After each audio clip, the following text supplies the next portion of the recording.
Welcome to Luca is a Billionaire, where the only thing I invest in is your answers.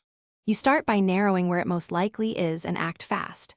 First, scan the room edge to edge, look under cushions, behind furniture, and inside bags. Once done, put the console or Bluetooth adapter into pairing mode and press the controller's Xbox button 3-5 seconds to wake it. This helps you detect a live connection. Make sure to use a phone flashlight and listen for soft rumbles or button clicks while slowly moving through likely spots so you don't miss it. Now you combine digital clues with a disciplined search. Open the Xbox app or console controller settings to check battery and connection history.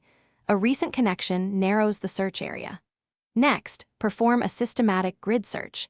Mentally map the room into zones and clear each zone completely before moving on to ensure thoroughness.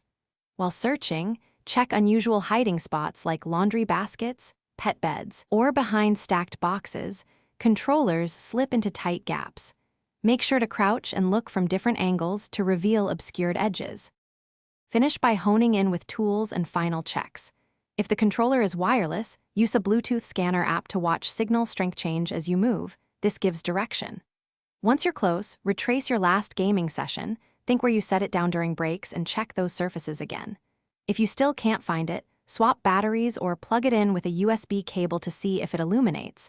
Make sure to enlist a helper to call out while you scan. If nothing works, try triggering sound via a connected console or repeat the grid search. Thanks for watching and please subscribe. It's the best investment you'll ever make.